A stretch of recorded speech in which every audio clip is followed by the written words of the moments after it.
All right. Hello again, everybody, and welcome to another exciting episode of Realms of the Wild. Yes, this is our brand new Open Legends based Zelda RPG set in the world of Breath of the Wild, but not the world of Breath of the Wild that you're familiar with, because we're just cool that way. Very, very. And of course, my phone starts beeping at me as soup. Wow. Literally right when we go live, my phone goes crazy. Thank you. No, that's lovely. No, it's fine. Let's do some announcements. First things first, if any of you guys are going to PAX South, which is, Elias, remind me when PAX South is. PAX South is it's in January. It's in January. Yes. If you're going to PAX South in January, you can actually meet some of the Zelda Universe staff. They're going to be there. They're actually going to be running a panel called Breath of the Wild and the Future of the Zelda Series. It'll be hosted by Amanda Van Hale. She hosts Zelda News every week. She's a lovely person. She now has a show on Twitch, too, where she plays blindly through different Zelda games that she hasn't played yet. I think she's doing A Link to the Past right now. Yep, Link to the Past. Yeah. So that'll be really cool. More information coming soon about that. That's all the those announcements. So you guys are probably figuring, wanting to know who the MVP from last game was. The poll results are in. The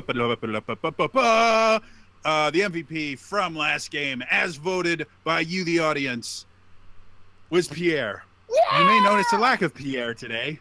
We killed Alex, him. We tossed him into a volcano. He got MVP status, and we're just like, no, you're done. Alex works in retail, and for them in retail, you know how the holiday season is the most wonderful time of the year? Yeah, it's not in retail. It really isn't. And so he's currently working right now, which is why he's not with us. But he's with us in spirit. And in chat. Well, is he working or at his workplace and on Twitch? He will be working. He would have been able to join us for like 30 minutes, which would have been long enough for me to get. So anyway, he got the point for that. The favorite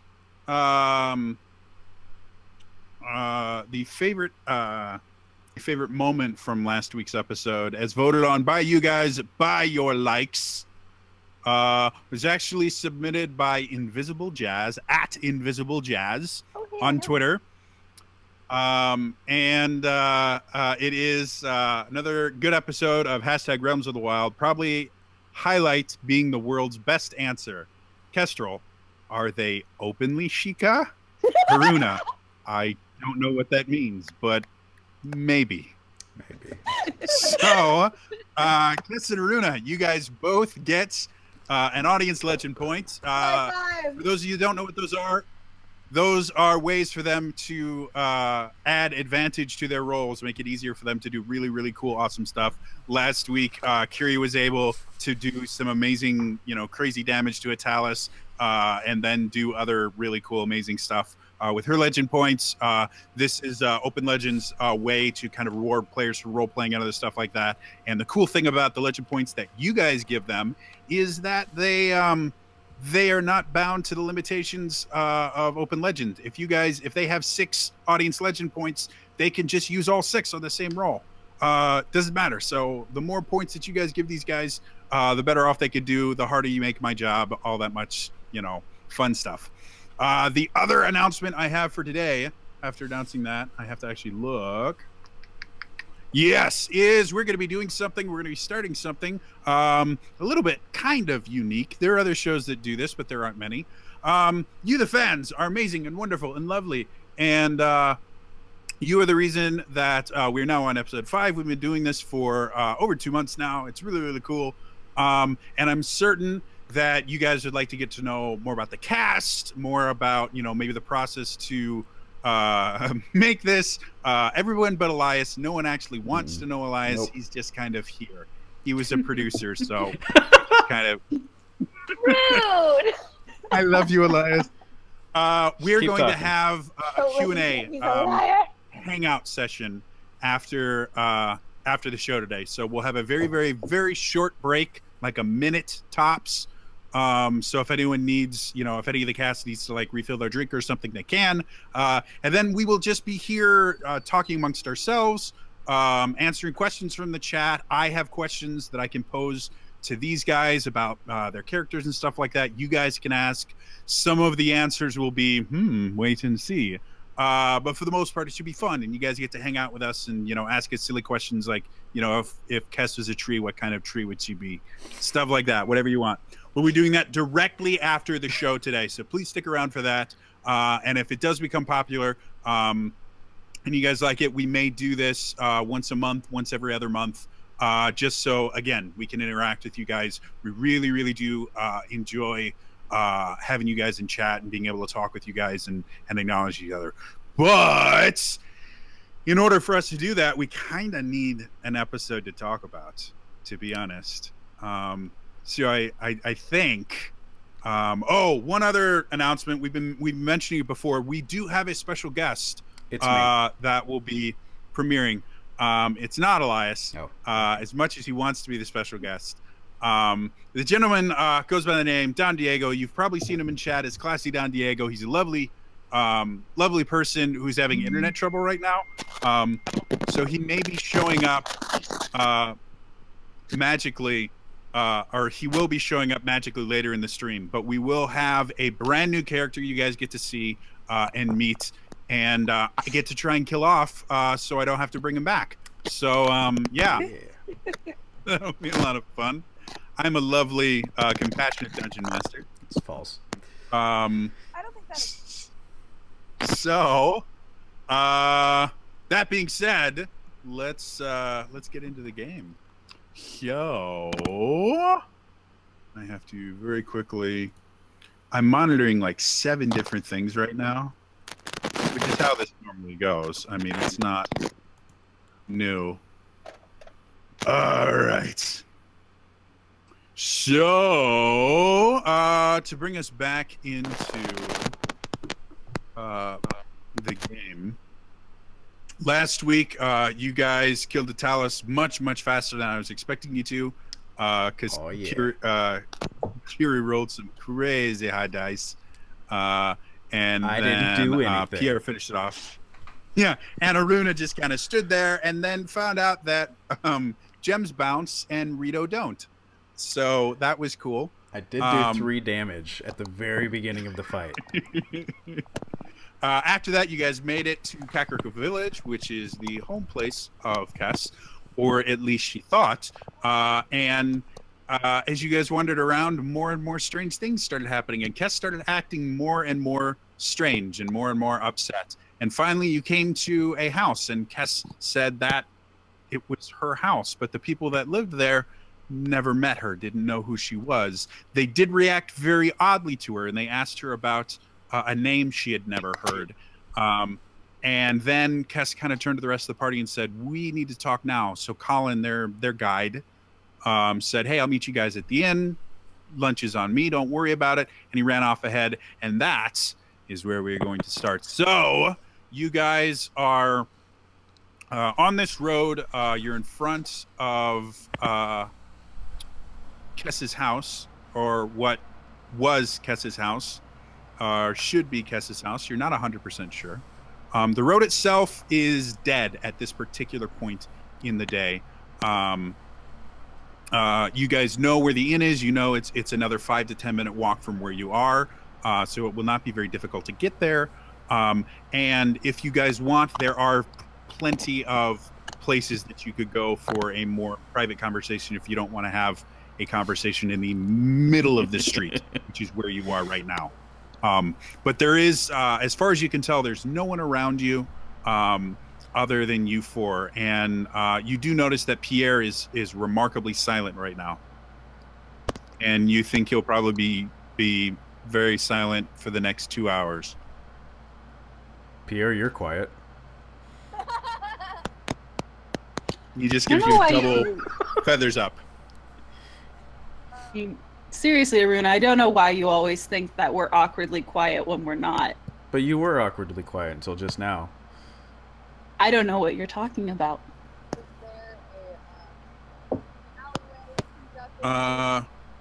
Very quickly, Kiri, your volume is very low for me. Is that true of everyone else, or is it just me? Yeah, her volume just went low. Yeah. Yes. But it was fine, and I've done right there. Perfect. Literally did nothing.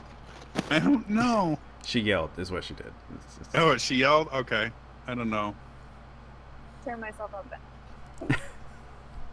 Ah! Okay. Tearing out my heart when I'm with you. Sorry. So, all right, so your question was? Or something.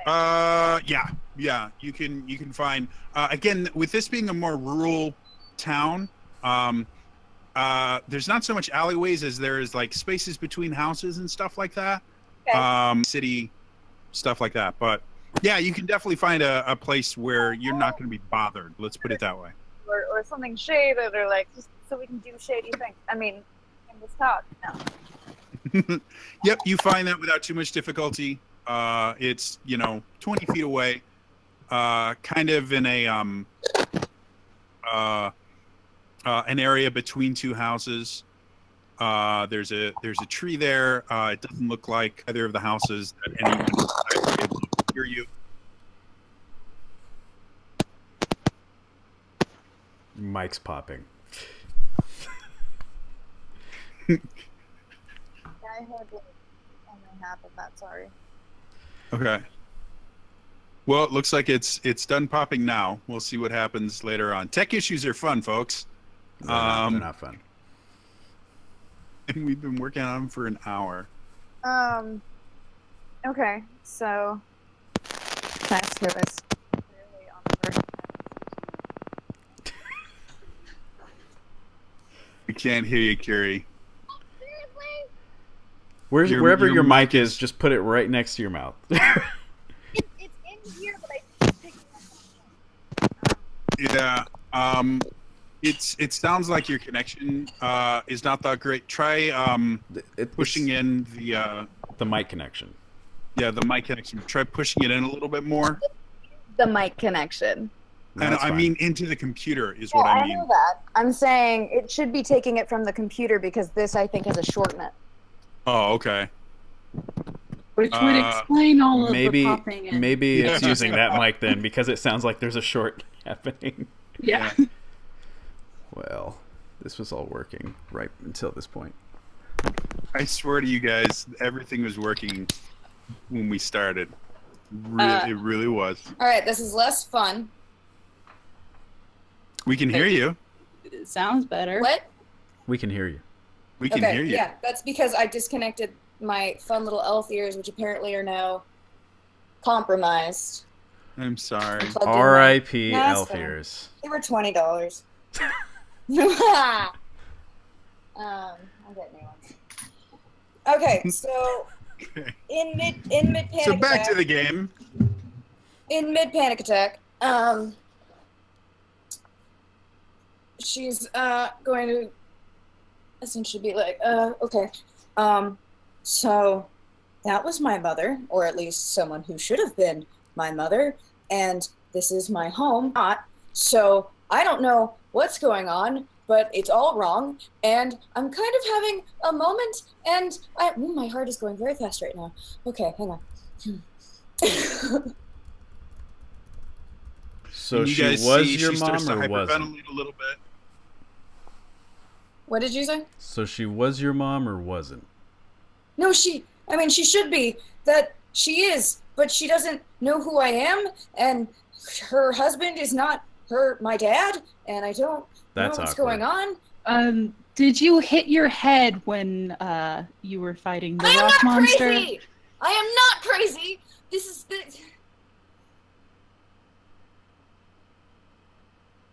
Zolta just backs away slowly. Like, everything's fine. Not gonna be near this insane person. Went through a thing, and everything looked... We're not something's wrong. Something's wrong with the world, and I don't know what, but this isn't right. This isn't how it should be. I mean, I thought that was obvious when the sky was the wrong color. The what? Sky. I just figured it just looked a little weird. The sky looks fine to me. Are you colorblind? No. I don't think so. Wait, what color is this? And I point to a rock. But they know him here, which means you're from here. No, I'm from Goron City. No, with your words.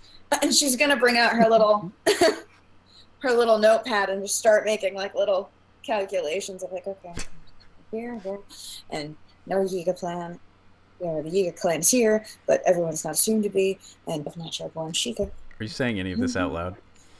Oh, she's mumbling to herself. She's kind of like, oh, crazy sounding. Zolta backs further away. You have now bumped into the gate of her.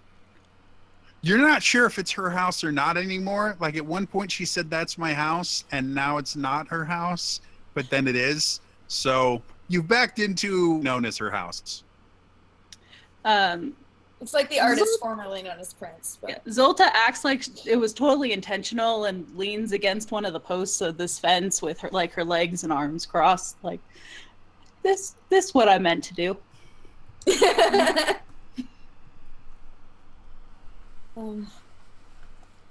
Okay. So should we go to the inn that Colin is setting up for us, or because?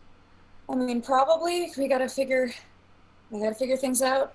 I was standing here, so I'm not gonna do anything. I gotta gather more information. I gotta gather more data. But I need a moment. I just need a moment. It's fine. Everything's fine. This is good. It's fine. It's fine. You don't sound like it's fine. I think a nice glass of water might help everyone in the party. Let's go to the inn. Water. Okay. Water. Yeah, Water's sure. good. Let's in. Now let's see. He went this way. I mean, if it's the same layout, then that sounds about right. At least for what I. You're gonna Gosh, this is weird. Slowly walk in the direction I remember both him walking towards and the inn being. Okay. Aruna, Zolta keeps Aruna between roll me a history check. Or a learning check, I'm sorry. Learning? So many systems. Wherever Aruna ends up going, Zolta wants to keep Aruna between her and Kess. You know things! 11. 11. Okay. You go in the rough direction that you believe. Kess, you know the layout of this town. Like, despite the fact that there are some things that are different, the physical buildings have not. Like, there every so often you'll see a house that's either a different color than you remember it, or there might be a vacant lot where there was a house, but for the most part, like, city you grew up in, or the village you grew up in, so you know where the inn is. Yeah. So you start walking that direction.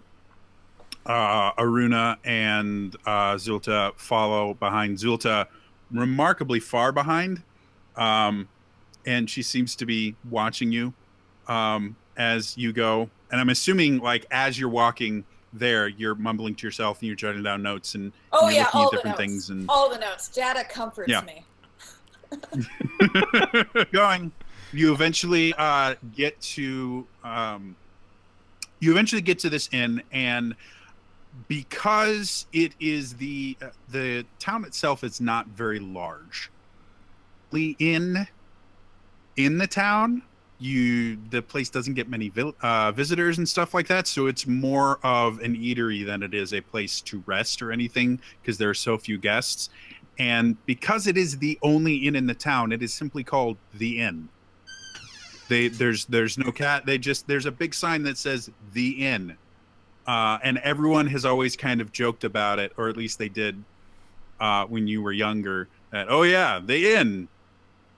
Well, which inn? The Inn. No, the Inn. There is only one. And so you guys, as you go in, I have sound effects and everything. As you go in. Okay, I think we've beat that dead horse enough. As you guys go in, Kess, you are greeted by very familiar smells. Somewhat. The weird thing about it is your group smells that you have never smelled in the inn before. You smelled them at home because your mother every so often would cook traditional Sheikah cuisine. It's rare that she did it, just in case shadow stalkers came by and stuff like that. But as you walk into the inn, you smell spices. And you always enjoyed it because it's a very flavorful palate. Traditional Sheikah food, it's just a very, very flavorful, lots of spices and things like that. And so you always enjoyed it. And so as soon as you walk in, you are just almost overwhelmed with this smell of Sheikah spices and, you know, hot meats and soups and bread and just the smell of really good food. And you see Colin talking with the barkeep.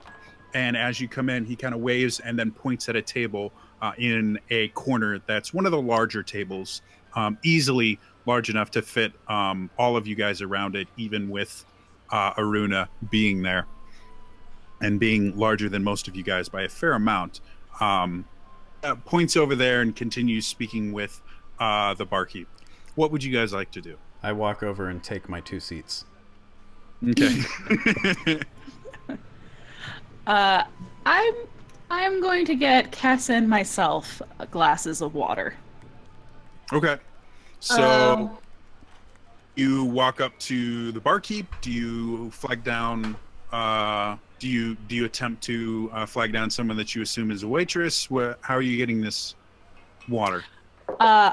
I'm going to be walking still with Aruna between Kess and myself, so I'm still following Aruna to the table, and I'm just going to tell a random person that I think is a waitress, we need 2 glasses of water over here. And so you're that person at restaurants. She's that person everywhere. Get me in this anyway. gentleman, you see this gentleman in, he's wearing a red tunic and kind of white pants, and you just saw him walk out of the back, and so you go, oh, 2 glasses of water, and he sits there, he looks at you, he looks at what is obviously his famine back to continue finishing their meal with him, and as he turns back, you're already gone into the table. And he looks very confused. I would like you to make a persuasion check for me. Am I persuasive? Probably not. We will find that in a roll moment. well. 59. You just speak. It exploded. I have no modifiers for persuasion. She So said exploded it was twice. literally Just authority. 1d20. Such It authority. exploded again, and then it got a 19. This is fine. She just said it was such authority that he's like, okay. He is so confused by the interaction that you see him kind of, well, Zulta doesn't because she's just ignored him. But Kess, you see him because you find this hilarious. You see him get up, and you've seen him around. He's old enough and has his own family that he never actually interacted with you, but he's another one of the people that seems familiar to you. And sit there and go, and then he just kind of like drops his arms, dejectedly walks over to the bar and goes, "Can I have 2 glasses of water, please?" And he picks him up, and he comes over, and he's still just absolutely confused as to what he's doing. And he comes over to Zulta, and he just stands next to Zulta holding these 2 glasses of water. He goes, excuse me, milady. Yes, here and you here. wanted water. Here and here. So This he sits there- ridiculous display actually makes Kess feel better. he places them down, and he starts to work away, and he turns back, and he goes, I don't work here. like, that's me family. And I'm just like, sure. And I pull out the lowest denomination coin that I have, and I do a little for your trouble. So you have a green rupee that you pull out and hand to him, and he's like, no, but I... And I'm not listening. I'm drinking my water now. He has money in his hand, and he's like, maybe I do work here. And he just goes back to the table and sits down. And his family's looking at him and is looking at how he got paid. He's like, and they're all a little bit confused, because even 1 rupee, you know, it's not a ton, but it's a... So he's like, So there is now a glass of water in front of you, Cass. And Runa, you watch this whole thing go down. I didn't know he worked here.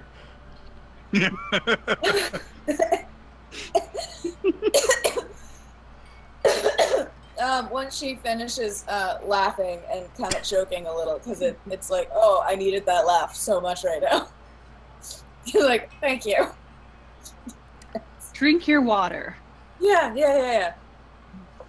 As you're drinking the water, you see Colin come over, and he's carrying plates of hot meat and some bread that he places on the table. And then the barmaid comes over and also has some steamed vegetable, other things, and also a bunch of plates. So kind of like family-style dining, where it's just the food's all in the center, and you kind of serve yourself to your plate, which is, again, very, very common in the inn. That's how we served. It means that they don't have to have a wait staff, which, Kess, you know that they actually don't have a wait staff. That could have changed too. Who knows? It's normally like 1 or 2 bar, 1 and 2 barmaids or barkeeps, and they normally can handle the massive amount of traffic that comes in. You now have food in front of you. Colin is sat there and is looking at Zulta just very oddly, going, if you would like anything else to drink, I am more than happy to get it for you. You don't have to pay just to get you drinks. Oh, I'm sure that busboy will be able to give us our refills. Thank you. And you see him, and Kess, you catch this. Aruna probably catches it too. You see him start to correct her, figure that it's just not worth it at this point, and go, so, how have you all enjoyed the village so far? Like I said, after lunch, I was talking with Elena. She's the barkeep.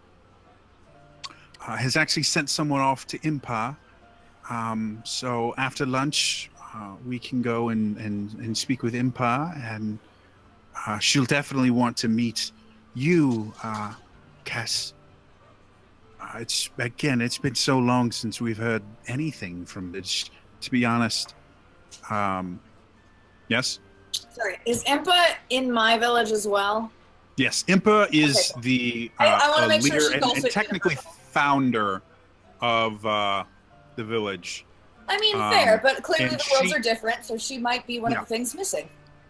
So no, Impa is a common element in both villages. And she is, even by Sheikah standards, Sheikah are very, very long-lived, if not over 1,000 years. So she is the oldest Sheikah in the village, and she founded it. So he's like, yes, so we'll be able to meet with Impa. She'll definitely want to hear everything about your journeys and what it's like for the Sheikah tribes outside of Kakariko. To be perfectly honest, I'm quite interested as well. So where exactly are you from? Another Sheikah village? Do you survive as migratory. Food. You notice there's no rocks in the food, Aruna. Oh yeah, I know that. Just and looking to see if there's any seasoning fish. it with little pebble rocks before I take a bite. Okay. As you look it over, it looks like some sort of wild game, akin to maybe venison. Mm-hmm. So Rocky he's venison. concerned you don't see anything. Zulta, you don't see any fish or anything like that. It's kind of a meat and potatoes kind of thing.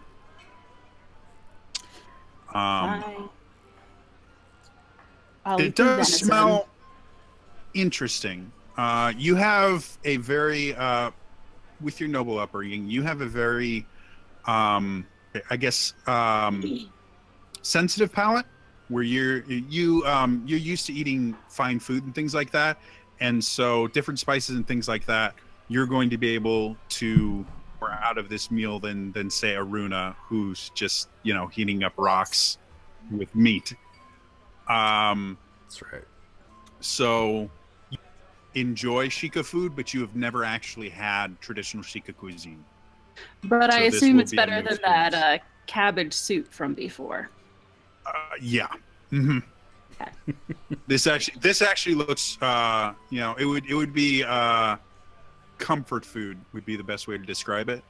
But good, well cooked comfort food.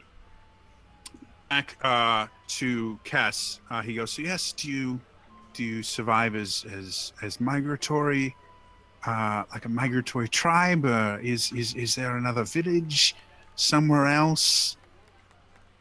No, I where I grew up, there weren't a lot of Sheikah. It was just Oh really? Did you? Yeah. You grew up around with did you grow up with the Hylians, Zora? mostly. With your friends? Yes, they My father's Hylian.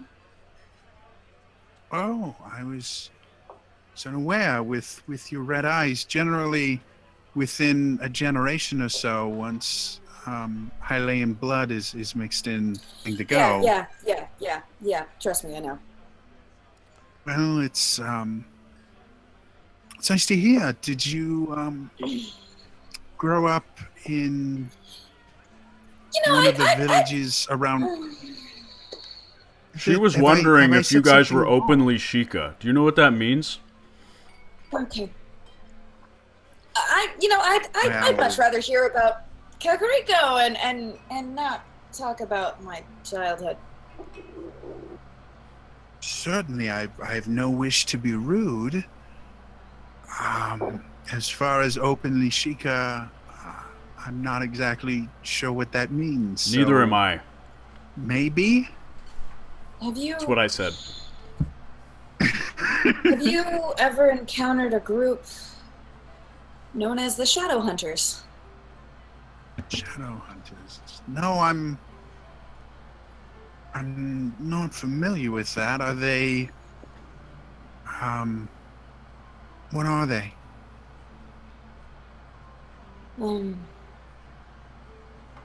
They tend to not differentiate between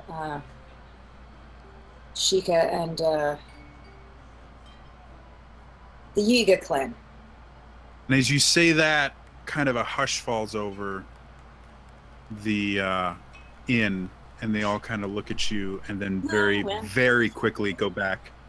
And Colin seems slightly upset. He's like, we don't mention their names. The reason we live in seclusion as we do,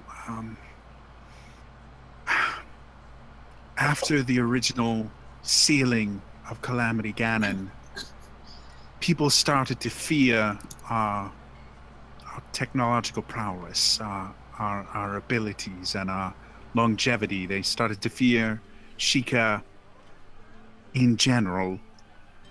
So, and I'm aware. when the Great Calamity happened, I did with him, and so we attempt not to use their name. We just simply call them the others. Okay, So if you well, wish to refer to them. I grew up there were certain people who didn't care if you were us or the others, and they indiscriminately would hunt you. Zolta kicks Kess under the table. Ow! Are you okay? Why did you kick me? I don't know what you're talking Colin about. is getting more and more confused, but he tries to compose himself. He's like, that's horrible. I mean, when I was younger, I traveled outside the city and visited a Highland village or two, and they were then welcoming, but I was never hunted. They just shunned me. You saying they actively hunted? What did they do when they caught you? You know what? Perhaps it was just a story my father told me to make sure I never left the village. Maybe it was just something you tell little kids to make them feel good. I don't know, like. Yep, sounds like it. Go to bed on time, or the shadow hunters get you.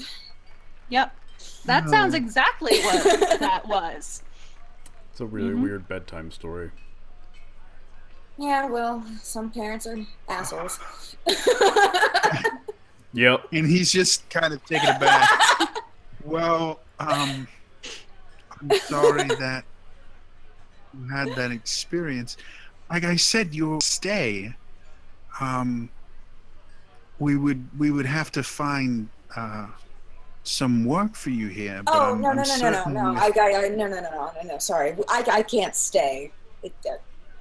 I have things I have to. Thank you, but no, well, I don't intend on staying. Fine.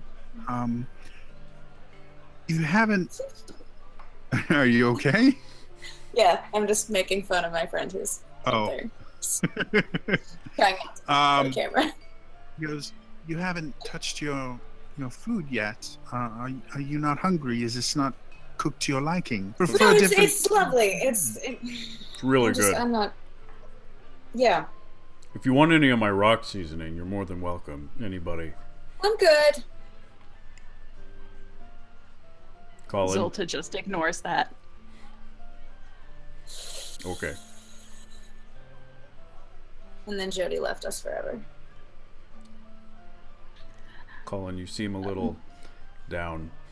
Oh, God, really down. Mayday! Colin was suddenly awkwardly silent. Colin, you seem so quiet. It's. Meanwhile, Zolta is trying to communicate with her eyes to Kess that we shouldn't tell these people about the she kind of got that from the that hunt us, and need it's to like, be more careful about what we tell strangers. You know what? Maybe if you would actually be honest about certain things rather than acting like I'm crazy. And again, this is all happening with the eyes. Yes, all of the eyes. Yeah. And Zolta is like, well, maybe if you stopped mumbling to yourself in public, I wouldn't think you're crazy. You and me were talking later. Are you guys okay? You guys are giving each other some really weird looks. And Zolta reaches up and he pats Aruna on the shoulder. Like, everything is fine. What happens when you leave a bunch of players without their GM? And an NPC listening in on their conversation. He doesn't know, he's not here. Colin has gone temporarily deaf. Yeah, Colin wandered away for a little bit. He might come back in a second.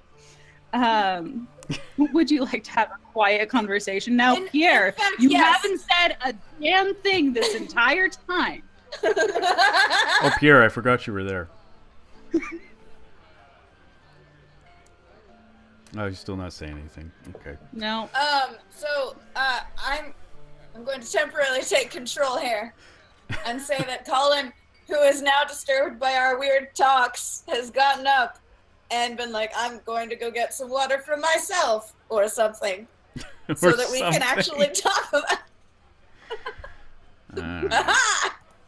I assume that Colin has wandered away to help another table for a quick sec. So, like, okay.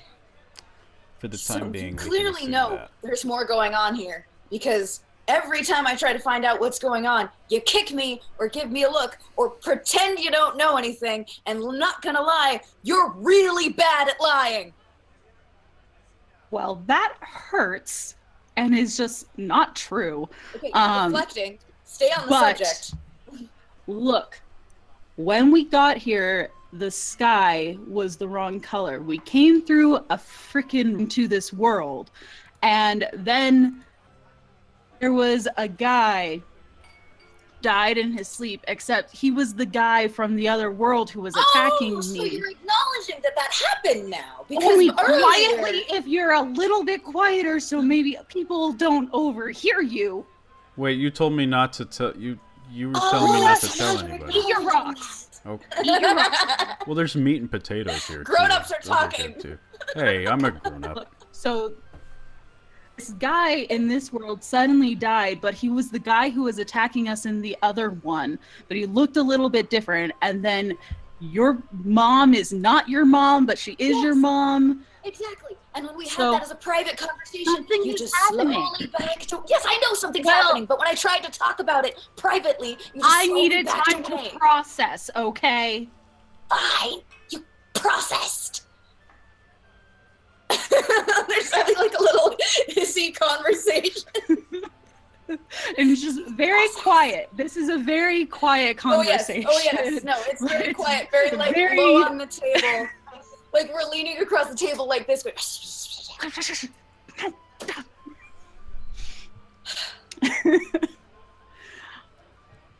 Something is going on, but I don't think that we should tell the people that we're near. Fine. I agree. But as long as you're actually going to willingly admit that this is messed up, because otherwise I need a sanity check from something. I mean, roll for sanity. Can you roll for sanity? You can't tell me to do that. There is no sanity attribute on this sheet. Zolta, stop gaslighting me!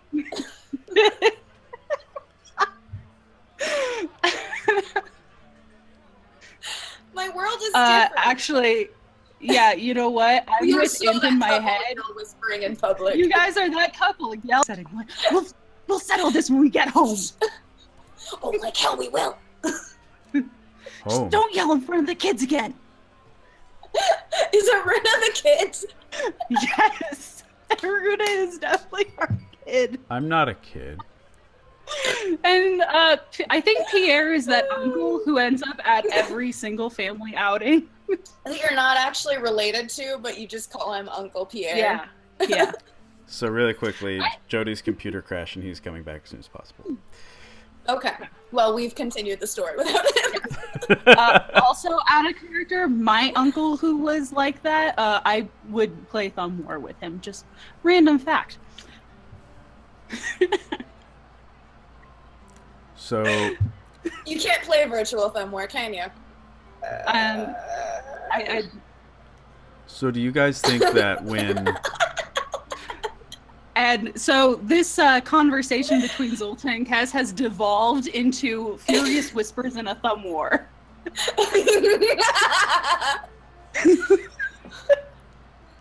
Aruna starts trying to contribute, but then sees that development and just decides to keep eating. Okay. So, all right. We know we're not where we're supposed to be. But you are clearly from here. Which means our group is essentially divided, where we're two people from one version of Hyrule and two from another. And okay, where does that leave us? Like, what does that mean? Where does that leave us? I was gonna ask because the sky's the right color for me, or it's not changed, but. You guys did come out of the... we still haven't determined if you're colorblind, though. What color is this? No. That makes sense, because if this is... Because they know him here. They know him in this village. He's visited here before. Yes, and so, I'm not saying that Aruna is not from here, but I still think that he's colorblind. The sky is so blue. I would like to... And all the leaves are green. Except Pierre, I'm sure Pierre also. Pierre is the sky the color it should be. Right? Pierre, are you awake? Push him, poke. In my headcanon, Pierre has wandered off to entertain the other people with his accordion playing. So that question is posed. Turn around. Pierre is gone. Pierre's just gone. Pierre's the Scott. Where did he go? Okay. Okay. So Aruna isn't colorblind, at least not that kind of colorblind, but supposed to be blue. Yeah. A very specific, a different blue. And at first I thought maybe, it's just a weird trick of the light or something going on in the atmosphere. I don't know. But clearly this is okay. Were the shadow people the ones we fought? Yes. Okay. Those are shadow hunters, and they... Okay, so a shadow hunter, and Zolta can help fill me in on this, because I just know what I was told growing up. They hunt after and Sheikah, and they really don't care if you're Yiga, if you're the others or not. They just care about a bounty. They can get money for you regardless. They were established to hunt the Yiga and the River Zora, who were doing bad things and had partnered out with Calamity. But they don't distinguish Sheikah or Zora from other regions. So everyone is fair game to them. And I've never heard of they them will before. hunt you down until they kill you. I mean, you've never heard of them before, but you've encountered them at this point. Well, that's why I asked, because the way you described them, it sounded like it was them. Sounds like they only exist in our version of Hyrule, by the sound of it. I'm not sure. I don't know why you're thankful for that, because then we had to have shadow hunters hunting us down, and we could have been in another dimension or whatever this is, where we would have been safe from. Yes, but we are here right now, so as we figure this out, it's at least currently one thing we don't have to worry about. Hey, Colin, you guys hear me? Colin, you're back. Oh, Colin's come back. Yes. We stop whispering at the table. How from different dimensions. Yeah, so we basically excused Colin from the table to go get some water or something. Colin was, and we had a very heated conversation. And I devolved into furious whispers in a thumb war that Chad has determined we are that couple who goes out and has a whisper fight at a restaurant. But basically we were going over the fact that this is the wrong color. Aruna says it's blue, and we both know that that's not the right color.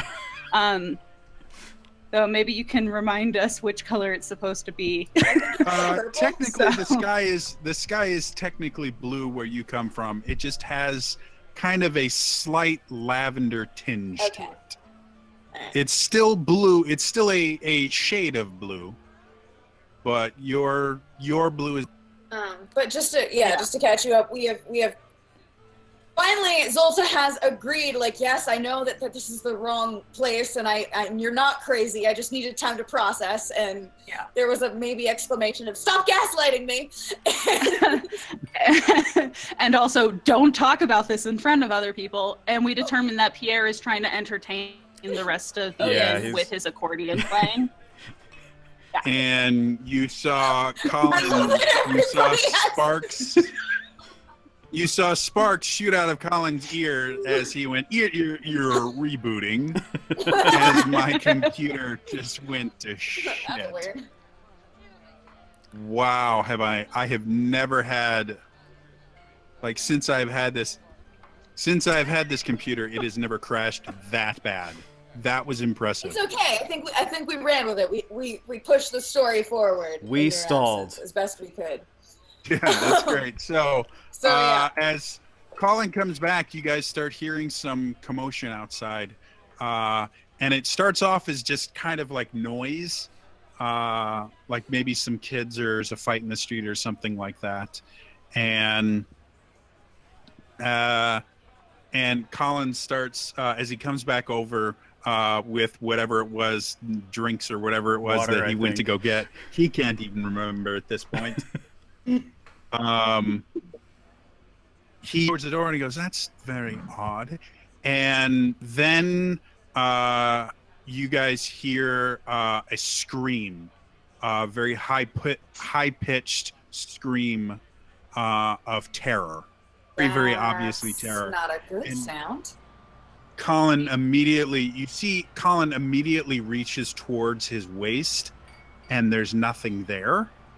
The idea that he's just based on his movement that he's used to carrying a sword on him, and due to the fact that you guys kind of caught him between errands, he doesn't have a sword on him, and so he's like, "It's back at the smithy. Damn it, I have to go." And he goes out, and as he opens the door, you guys can see people running in terror through the doorway. You can see a couple people with blood on them as they're running away, and you can hear this crazy kind of growling, snorting sound coming from outside. What would you guys like to do? Load a hand bomb into my blast basher and stand up. My hands start crackling with lightning as I prepare my lightning ball of death. Okay. All right, I'm gonna pull out my daggers and be like, I guess we're gonna do something stupid again.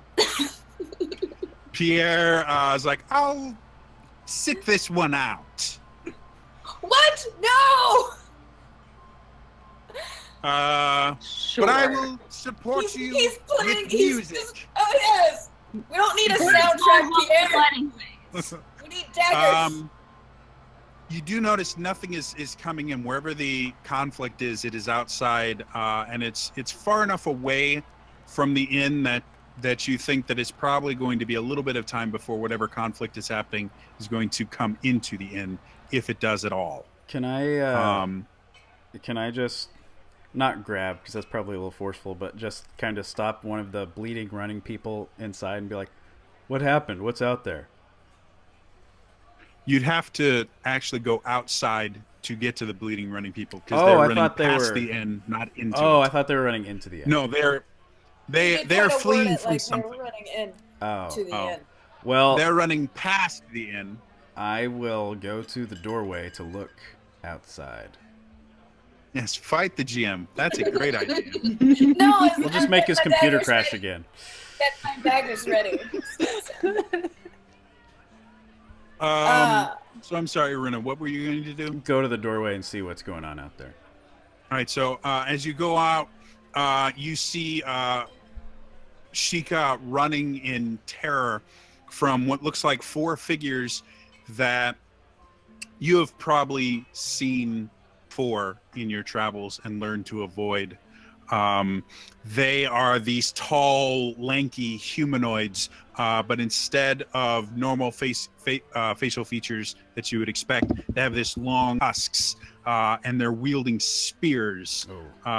And they are attacking townsfolk indiscriminately, as well as breaking property and stuff like that. And as soon as they see you, noticing you to probably be the biggest threat, not only in size, but in danger as well, you see them start rushing towards you with spears drawn, big 2-handed long spears drawn, coming straight for you. You from your travels, you would know these are moblins. Okay. And you are not aware of moblins attacking major settlements. Yeah. So this is bizarre. That is very bizarre. How far did you say they were? Zulta and Kess. Oh, okay. Do you guys follow Aruna outside, or you going to stay inside the inn? I'm kind of using Aruna as a shield, so I'll follow, but... You need the meat shield. Makes sense. I'm imagining I had to like duck through the doorway a little bit, and I'm basically encompassing the entire thing. So you're filling out the doorway, and Zolta's trying to look around you to see what's going on. In order to see them, because they're probably about 100 feet down, you would have had to come like into the middle of the street to see them. So. Oh, then I'm there. Okay. Oh, then I'm there. I'm going to use my ancient Sheikah tech to call for help. No, I'm kidding. Sorry, I'm just making fun of the phones that I found in this house. Like really? That's smaller than Anyway. a Sheikah slate. I know. So, Kess, do you join? Yes. Okay, so all three of you guys are out there. You see these moblins heading towards you. What I would love from you guys is for you all to roll for initiative for me. Ooh, guys, the music has started. Oh, now's the high roll. Oh, I have to remember how to do that. If you click on the initiative button, and I will get your initiative from you. I had everything set up, and it was really, really awesome, and then my computer crashed. You're going to have to give me a couple of seconds. Ah! No, don't move that. Wait, did that not work? What the hell? Breaking things again? Yes. Did you double check that you have the little pop-up window that happens in Roll20? Oh, I didn't click the second one. For some reason that didn't. Did you try turning it off and then on again? I Aruna, what'd you get? I forced 19. an unexpected reboot. Kess, what you got? 14. Dulta, what you got? 16. And I am going to very quickly add another person. Okay. As you guys are getting there, preparing for yourself, I'll Idle wait animations. for you to pick up. Dun, dun, dun. As you guys are all preparing yourself for a fight and kind of getting ready, you notice a fifth humanoid figure behind them, starting to move towards you. Hear us, O classiest of dons. Can you hear me, oh people? Yes. Yes. However, we only see an icon, not your video. Yay! Ah! Yes! Illustrious classy Don Diego. My dog go ahead and thought I roll was initiative calling for her. Go ahead and roll initiative for me. In here is if you click on your character sheet, Mm-hmm. You will see below speed, there's a thing that says I see initiative. Just click on that. You don't have advantage, disadvantage, so it'll. Okay. I think you've just done it. You got a 19. Awesome, thank you. Oh, So- yeah. So due to the fact that you tied with Aruna, you guys are technically be going simultaneously, but I'm going to say that because I'm introducing you right now, a younger-ish looking man, Hylan from what you can tell. He has black hair, and he carries this staff with him, which seems to be etched with Don, if you would like to add any more descriptive features. Yeah, I've got beautiful and kind of overhanging bangs, a la anime style. I'm svelte, kind of wiry. Yes, very, very much so, Kiri. Svelte, kind of wiry, kind of red trousers, and then just like simple kind of tunic over a dark, deep blue robe. As I come upon the scene, and I'm quickly, we're save the people, attack now! As I will, are they like? Could you give me an idea of like how they're lined up, how they're spread? They're Jim? kind of grouped up right now. They've just come in. They're not the smartest guys in the world, and you have just caught up with them. You Hey kind of now. saw Oh, them. you're talking about come- the Moblins. The Moblins, yeah, not you guys. You guys are in fireball formation as well, but for different reasons. They've come in and they've been kind of staying relatively close to each other, so they're all Right. in a little group. All right, so I'll kind of activate the runes on the staff, have a ball of fire in my hand, and I'll toss it up and I'll swing my staff at him and try to knock him all All down. right. Is that going to be, I'm assuming, area attack then? Correctamundo. All right, go ahead and roll me an energy attack. All right, energy. Yeah, all right. Really, if I was a smart DM, Uh-huh. I would have the monsters' character sheets up so I know what their defenses are. Don't worry, I'm just gonna hit, and it's all gonna be great. So the way area attacks work, you'll actually roll.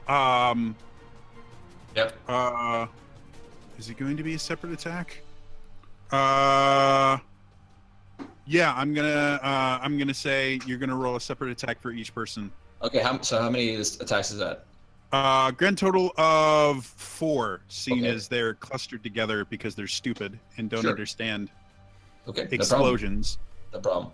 All right, And so... with how your feats work, straight rolls, no advantage, no disadvantage. All right, oh so my the god! first one's a 50. All right, you were we'll deal with that in a second. It does hit. I'll do the other 30. Go ahead and roll the other attacks. I'll tell you how damage works in a second here. Okay. Direct opposite. That's a 6. And, Okay, we'll deal with that in a second. Third attack. 12. Okay, we'll deal with that in a second. Fourth And attack. 13.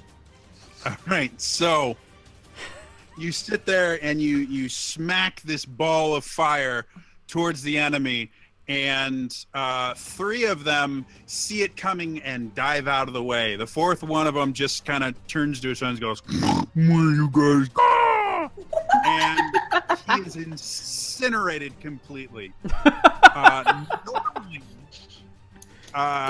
if you roll higher than their defense, which this attack would have been against their guard, whatever the difference between your roll, the damage that you do.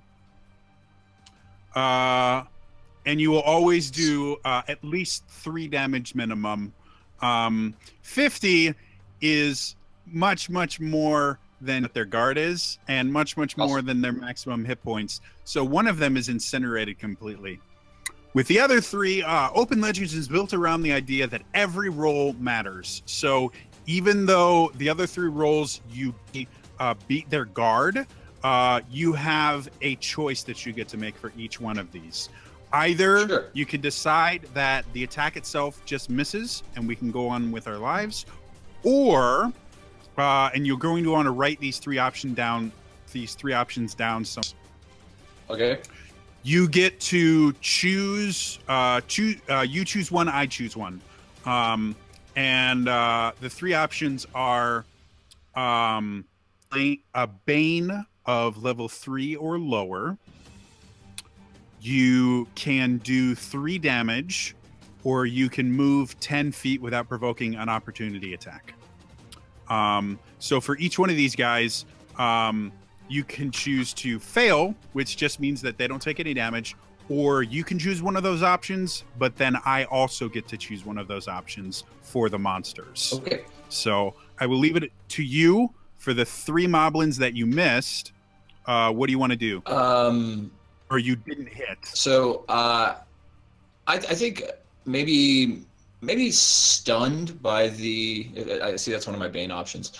Maybe kind of stunned by the fireball and seeing one person get turned into barbecue. I think that would probably induce a stunning effect. The stun Bane is above level 3 though. Oh, sorry. New system, guys. I'm just trying to figure out this out. He's still learning.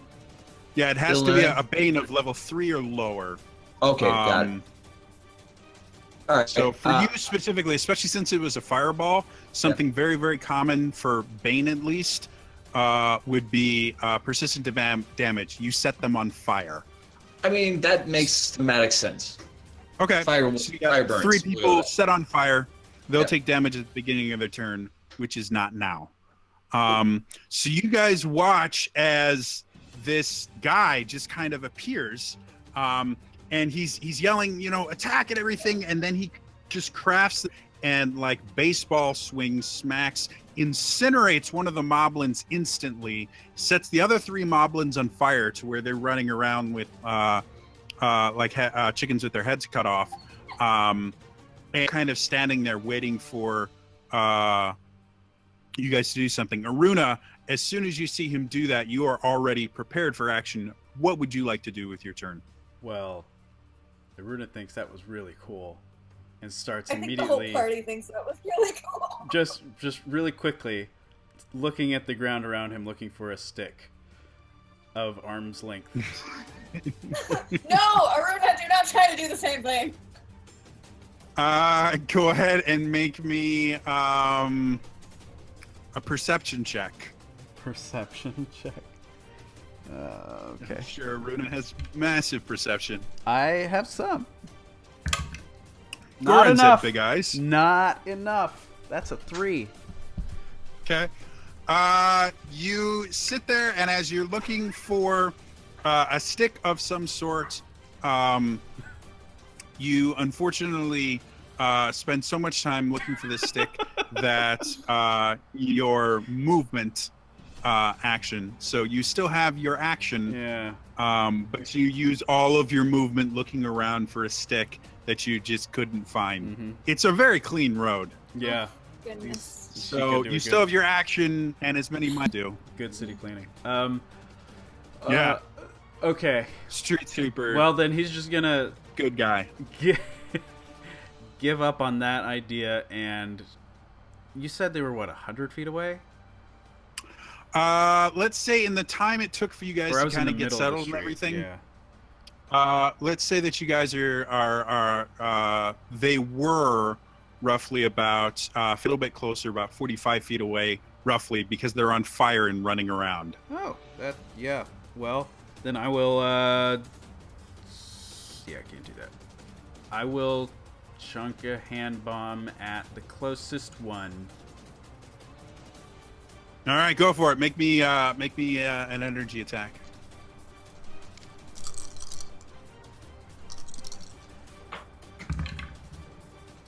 That is a 14. Just misses. So, miss, or you choose one, I choose one. Oh, I forgot to choose one for all of these guys. They move 10 feet without a provoking opportunity attack away from you. Don, because we don't know your character's name yet. You know what? Mysterious stranger. Let's do 3 damage. 2 damage. All right. And so that's for all of them. No, I could only throw one at 1.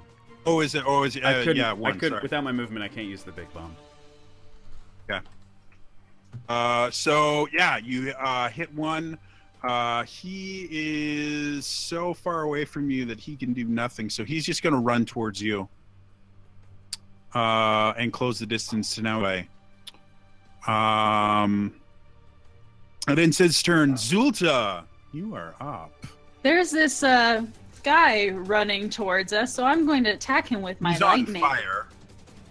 And I love how they're on fire, and I just want to add even more destruction to that. So, attacking with lightning. Okay. Ooh, 8. Okay. So, I kind of want to have a Power Rangers moment here. Give it to her just for that description. I have to know. And she morphs into. I assume she wants. Okay, so I assume an 8's not going to hit. Instead, I kind of want it to just be like where the fireworks go off behind them. You know what I'm talking about? No, I know exactly what you're talking about. Okay, so I'll give you a legend point for that because I'm a massive Power Rangers dork. Noted. So you sit there and this ball of lightning and you fire it towards these flaming moblins that are running towards you, and behind them you guys see these huge explosions and things like that, and they just keep and like it's not affecting them at all as things just keep exploding beside them and everything, and then they all strike a different pose for a brief second as they all start running toward you. However, they take damage from the fire. You just gave him the flare? Is that all you did? Yeah.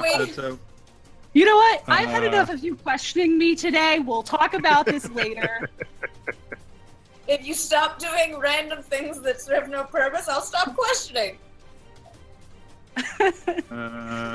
Fire is Considers turning on her life drain against Cassie, but thinks better of it. So they start running towards you. I saved you in the last one.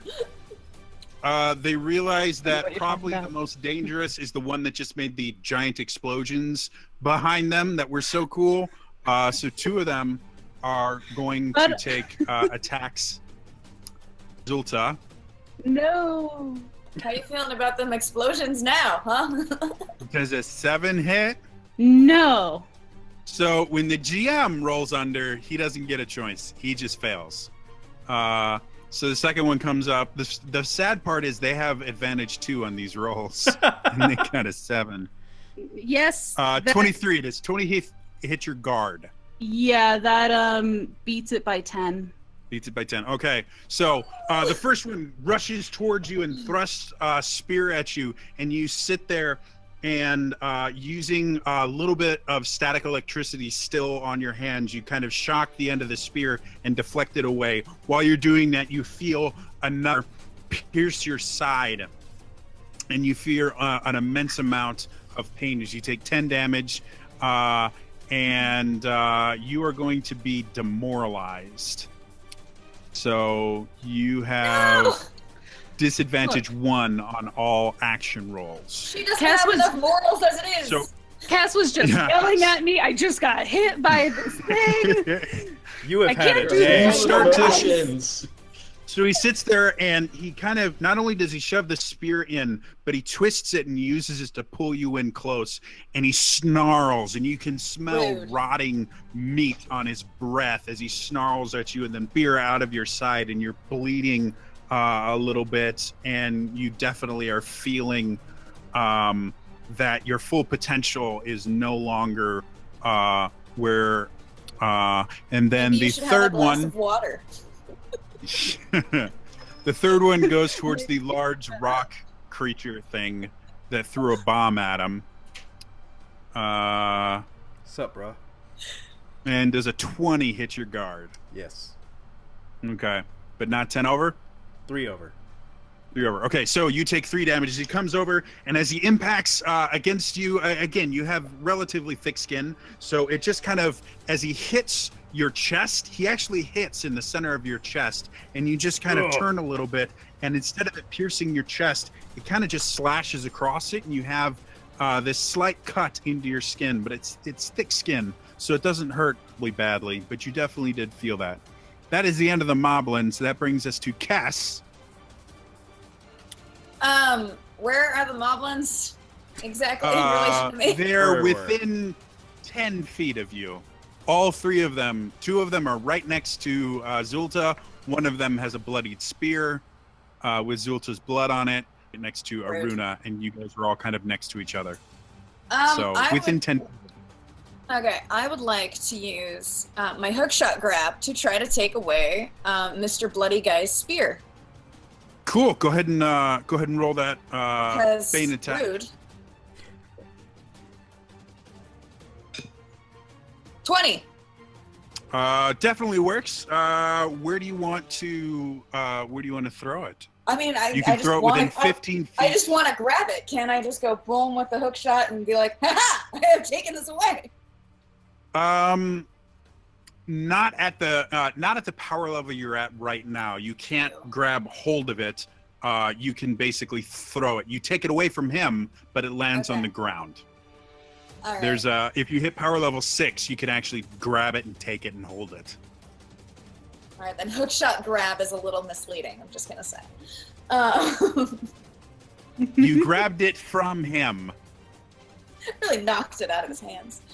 Hookshot knock. Yeah, thanks. Is this the hill you want to die on?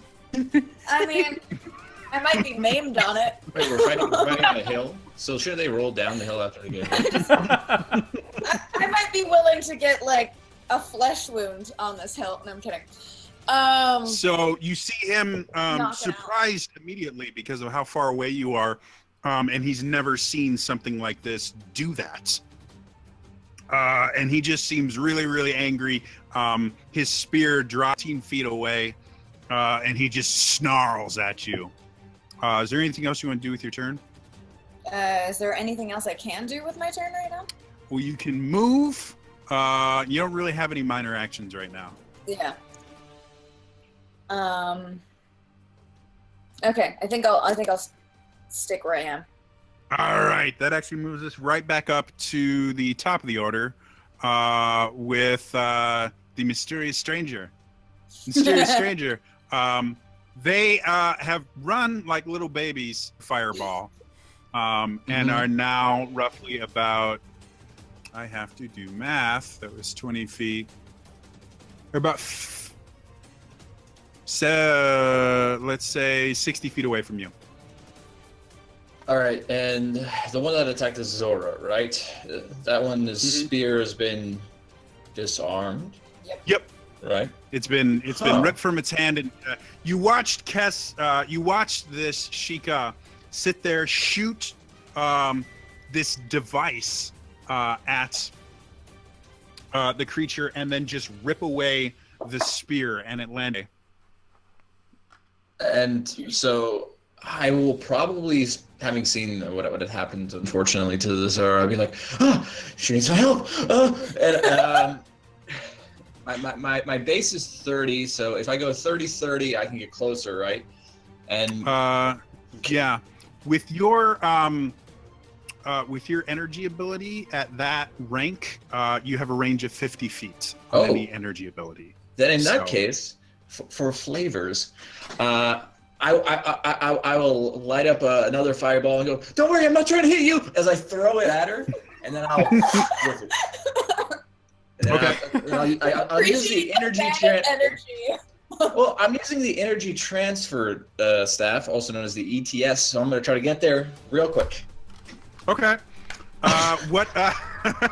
Elias gets this in joke. A few of you might get that in joke.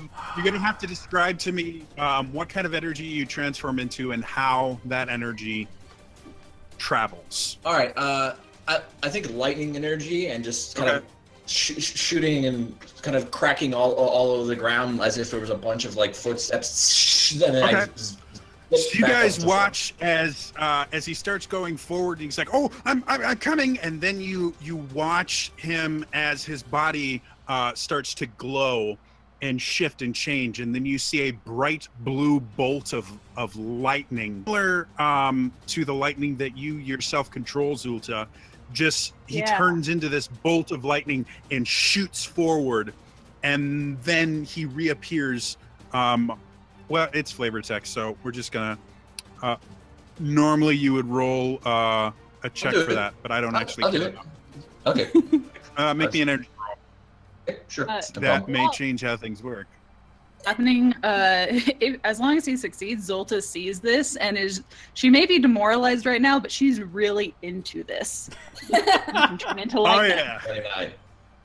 Yeah, with a 29, you're fine. You're fine. So yeah, you sit there and you transform into this lightning energy and go, and then you, as you hit the ground, again, more explosions behind you as you just kind of appear, superhero landing, 3-point landing, and you get up, create this ball of fire. All right. You can only get 2 this time instead of 3, just because of how they're positioned. But go ahead and make your attacks. Barbecue time. Yes, sure. Or theoretically, you could hit 3, but you would end up hitting one of these guys. Oh no! And so far, I don't think they're worthy of being hit. Okay, gotcha. So that change in time. You haven't talked to us yet.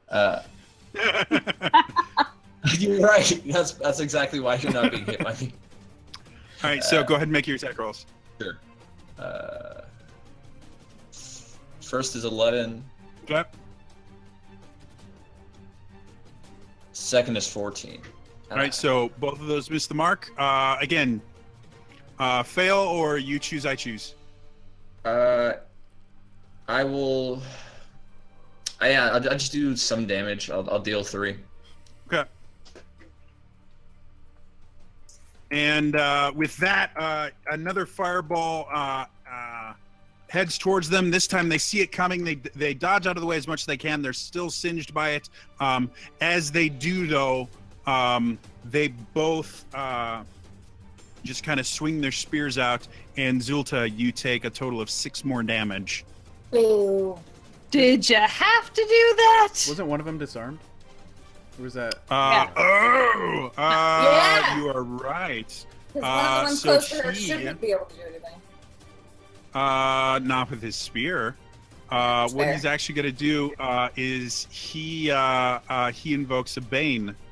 He invokes the immobile bane.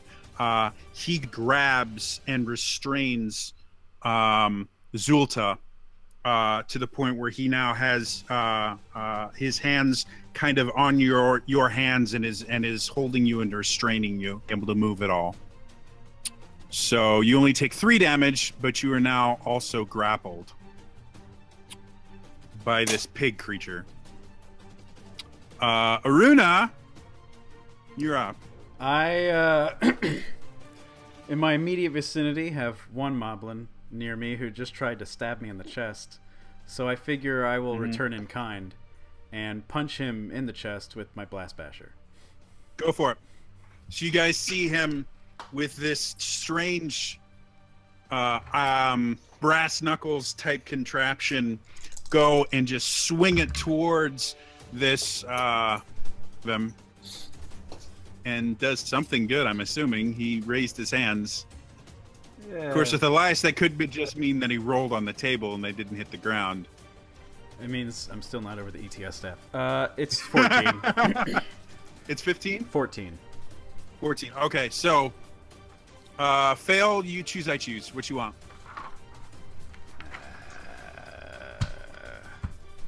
Let's do...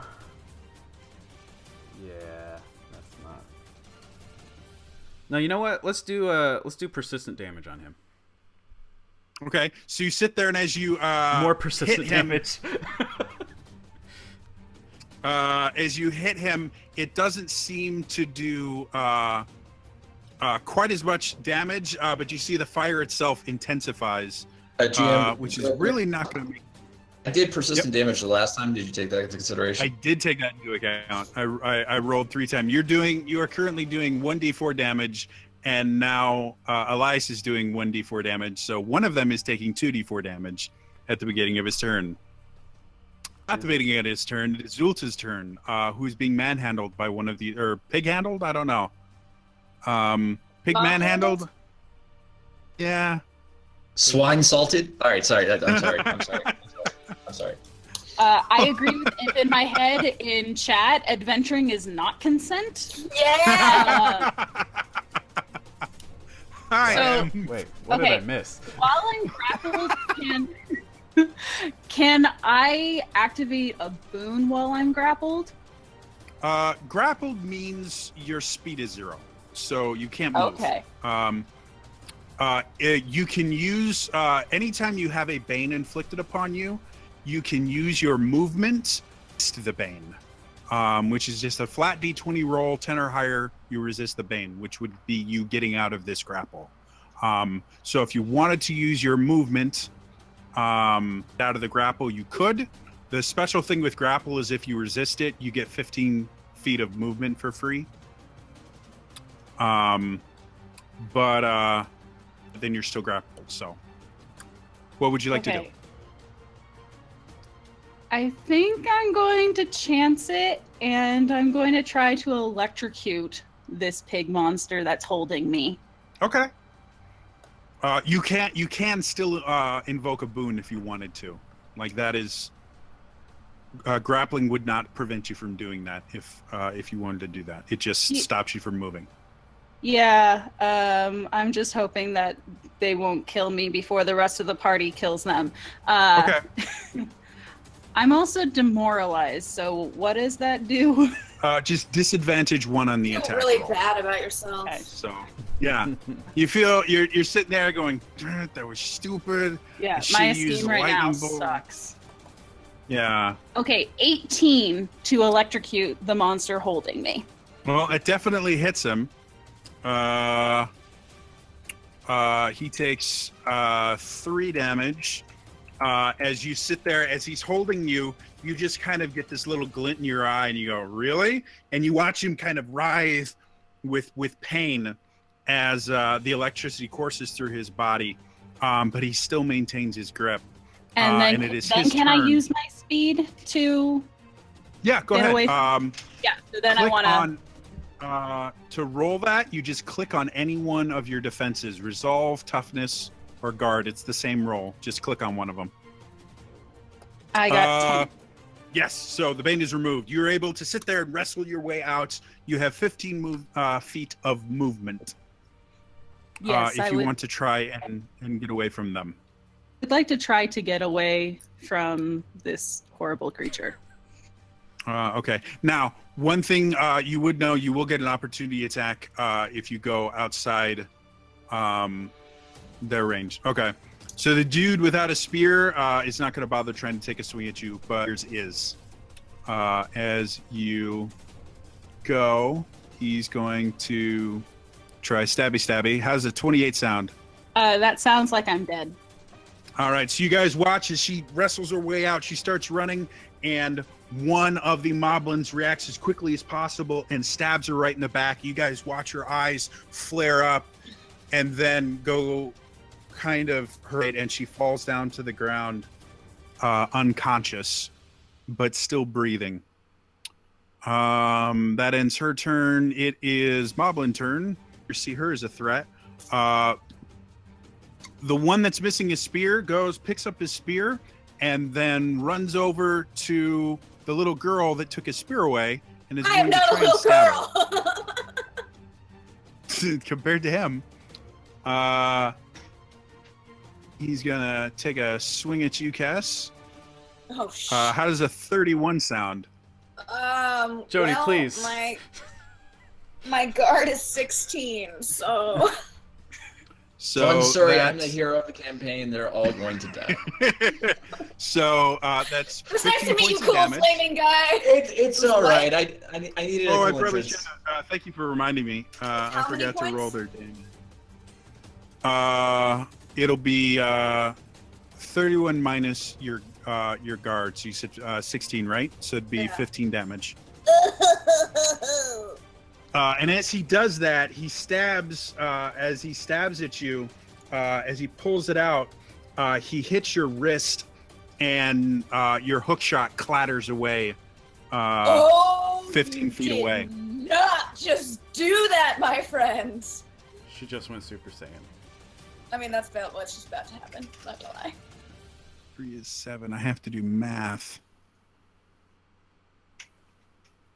Sorry, I forgot to add their I'm on fire damage by 2 different people for one of them. Yeah. So the one that has double fire is not looking good right now. Oh, that was one moblin. There's 2 more. They're both going to attack. Or one's going to actually use his full movement. The mysterious stranger. How's a 32 sound? Aha! Stop rolling well. That's higher than. Actually, that's twice as high as most of these numbers. So I'm going to say yes. So that's against your guard. What is your guard specifically? 13.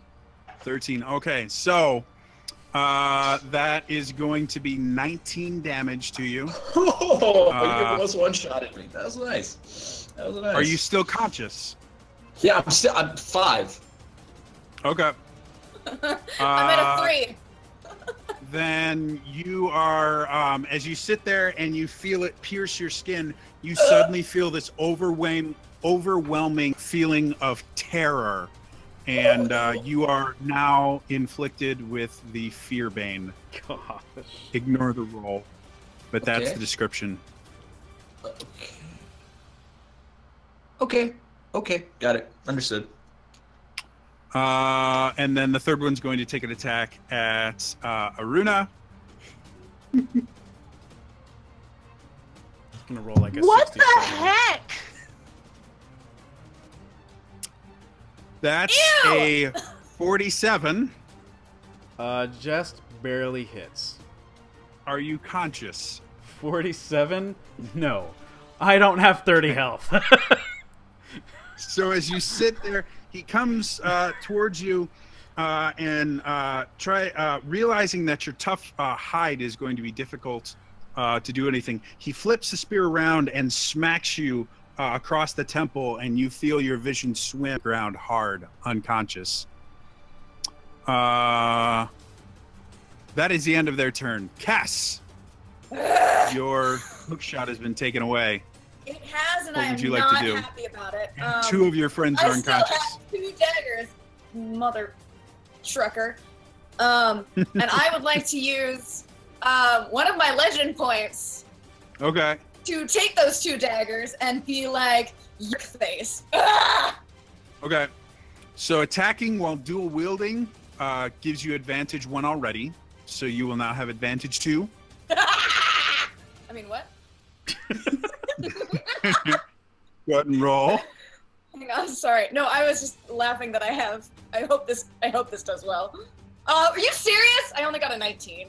19 still beats his defense by 4, so he takes 4 damage. So you sit there, you run towards him, and you slash, and you can see. Do I have to really run towards him? He's kind of like right there. You move slightly towards him. Okay. Like there's enough space between you. No, he didn't. Okay. It was poetic license. Sorry. So you sit there and you go slash, holds his stomach. You see him bleeding out, but he's still upright. Is there anything else you would like to do with your turn? Can't use a feat right now, correct? What feat would that be? Wait, where's my thing? No, sorry, my other actions. I wanna heal. Oh, that would be a major action. So. Dang it. Okay, never mind. Sorry. Where is my hook shot? You have your movement and you have a minor action, and you don't have anything now. Where is my hook shot? It's about 15 feet away from you. All right, I'll run and grab that. Okay. He will try and take. Oh wait. He will try and. Yeah, he'll get an opportunity attack if you run away from him. Then I'm not going to do that because I only have 3 health points. That's absolutely fine. Brings us back to the top of the order. Mysterious Stranger, you have the fear. Yeah. You have to run away. I'm going to turn into a little ball of electricity and be like, ah! And gone. Been there. Make an energy roll. Oh, okay. No, this is going to be great if I can't even do that. That'll be amazing. Hold up. Well, Jodie, Jodie, you brought me here to TPK me. This is all those years of like pent-up aggression. I know what it is. Ever since the first cocktails, you've wanted to do this to me. I got you. I got you. All right. My energy is 16. That's exactly what you need for this to work. Because you turned into a ball of lightning, he sits there, attempts to stab you with his spear, and hits nothing. So you go 15 feet away. About this Bane is you run an additional 30 feet because you have to do that, but you get a save at the end of your turn. So go ahead and click on any one of either toughness, resolve, or guard roll. Okay, sure. It's just a standard D20. You are still afraid, unfortunately. That, ladies and gentlemen, is what we call a 1. What does that mean? That is a critical fail. So you're unfortunately still, but you're 55 feet away from this guy. Like, you booked it. Yeah. And didn't get an opportunity attack. So the guest may live while the rest of the party dies. So that's kind of cool. I was joking when I said that. Don Diego and an entire new cast. When I said that. Now that brings us back to Aruna is unconscious. Yes. Zulta is unconscious. Yes. I'm going to roll. This may end him. Yeah, actually. Oh, that's cocked. It does. The guy standing over Aruna's unconscious body slumps over as the fire engulfs him. The other 2 people. One less person to worry about. He goes down there. It's really fun whenever you hear the DM say, okay, your character's unconscious, and then 2 seconds later, well, this may end him. So that ends that.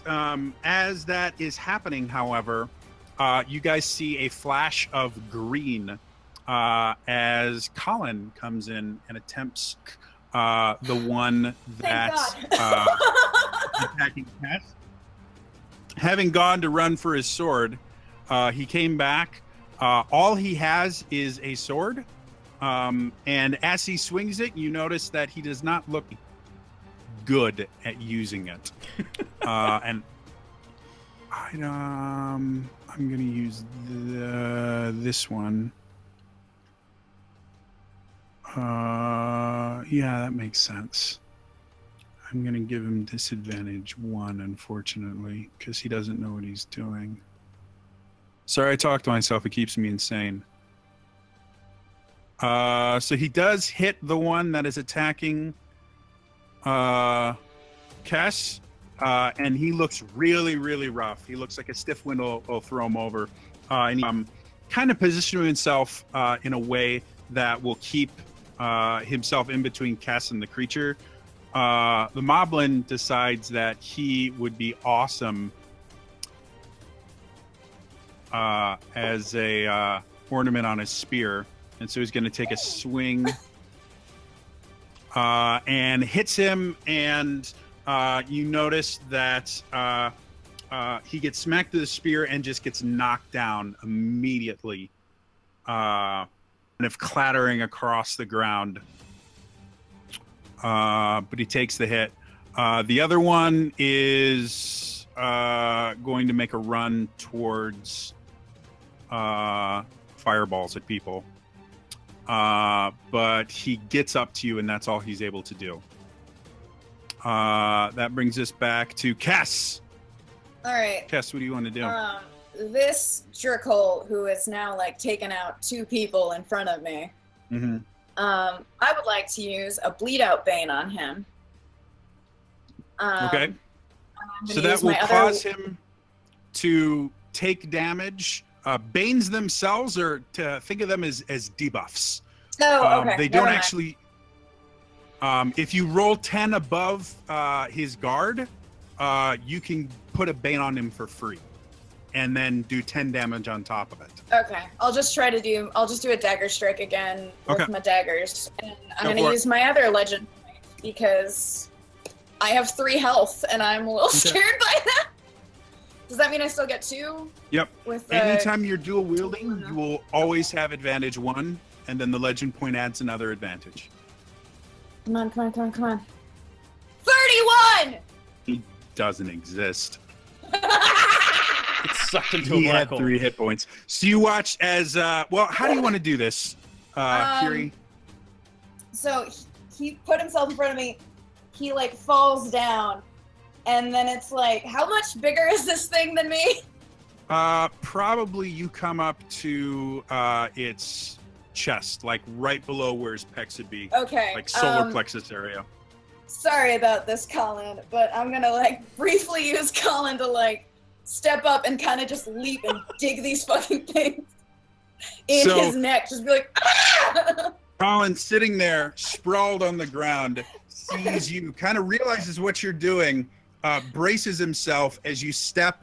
He raises his foot and kind of braces his foot on the ground, so you have something to step off of. Yeah. And you sit there. You step on his knee and you jump up and you sit there and dig both daggers in, and then slowly drag them down with the creature as he falls down dead in front of you. You still have movement. Zolta might be unconscious, but she smiles a little bit. Zolta approves of Kess rage. Aruna doesn't frowns a little bit because he starts to smell a burning corpse on top of him. Oh, no. You still have your movement. What do you want to do? Does he literally have a burning corpse on top of him? No, it's next to him. Okay. I was like, I want to get that off if that's the case. Yeah. Aruna, I need a death save from you. No. But they're like 50 some feet away, correct? Stranger and other last moblin. Yeah. Last moblin? Yes, last moblin. Only one left. Like 50 some feet away? Yep. Okay. You know, I joked about killing off your character. I wasn't actually expecting you to be able to pull it off today, Don. I'm kind of proud of myself. I also have a drinking problem. Bastard. That's what you get. Karma, that's what you get. I'm gonna move to Zolta, and I'm gonna hold there. She's not that far brings us back to top of the round. Mysterious stranger. I still have fear. So the most heroic sense ever, I'm a lightning bolt away. All right, he's leading the last guy away from I'm gonna unconscious people. I'm gonna let you. I'm gonna let you roll me a will. Roll me a will check. Sure. Is that toughness? Then do I add anything to it, or how's that work? Will. You just roll. There's a category under mental that says will. My bad. You just click on the button that says will. 23. You are still afraid. Mm-hmm. I will let you choose. Do you run further into the forest, or do you run back towards the party? I mean, I want to run towards the party. The only thing that you know right now is you want to get away from this creature, and it seems to be able to keep pace with you, running back towards the forest, because that's what you did. Jeez, that's amazingly fast. Well, if I could somehow skirt around him while still obviously trying to run away from him, but get closer towards the party, just because. Use your staff again. You most definitely. I will gladly ETS this up. Okay. Please kill him. I need an energy roll to see if you succeed. All right. 28. More than enough. You turn into still traveling by lightning, I'm assuming? Yeah, I think that looks the coolest right now. Okay, so you you travel by lightning and then use your movement or your action to move an additional 30 feet. You are now right kind of next to everyone. You guys can see anime style hair sitting there. His face is now 3 shades lighter than it was before. He looks absolutely terrified. He's cowering from this creature. That is the end of your turn. Go ahead and make me a resist roll. Alrighty then. Resist toughness. 15? You are no longer afraid. Yay! Strength in numbers. We gave you confidence. There we go. Exactly. Aruna, you're unconscious. Zulta, you're unconscious. I have to roll damage. Pretty decent damage. He takes his entire turn to run back towards you guys because of how far away he was, brandishing his spear, getting ready to try and skewer. And he's actually going to make a charge attack against the mysterious stranger, seeing as that's who he's. Does anyone else keep thinking of like Knights of the Old Republic when you're in the dueling the mysterious stranger? No. Right. I don't think How's I got that 10 far sound to you? 10 does not hit. All right, so he comes. You see him rushing towards you with his spear, and as he gets close enough, he thrusts it at you. And now that you're more in control of your faculties, you take the ETS and just very casually bat the spear aside and kind of ready yourself into a fighting stance. Of his turn, Cass. It is your My guard turn. is more than mediocre. Okay, sorry, go. Alright, I was going to heal Zolta since the Moblin was so far away, but he's now back, so it's like, Alright, I'm going to attack him with my daggers. Go for it. And just be like, excuse you, get out. 34! Oh! Take that, How do you want to high-rolling do DM. this? Yay! Oh god. How do you want to do this? So it's like the bat away happens, like the casual boom, and I just use that because it opens him up. Just use that to be like, like Okay. right into the gullet and just kind of twist it. So, It's mysterious like, open. stranger, Thank you. you sit there and you kind of bat it away, and then you feel a presence beside you, and you see Kestrel running up. She actually, because you've kind of a bit of a fighting stance, she actually kicks off of your back leg, jumps forward, and thrusts both of her daggers into the belly of this beast. I can't. Eviscerating it, is that the right term? Yes! Oh, Yes, I love yes. that word. Eviscerate is such a beautiful word. As you see its insides become its outsides, and it holds its Entrails stomach become its and it looks outrails. at you and falls down to the floor, Ooh. dead. Oh, wow. Yeah, thanks. Thank you. Man, I hate those things. So there's still 2 on the ground, right? Yeah. Yes. Assuming we're out of like initiative, can I at least use my minor healing ability to bring them back up?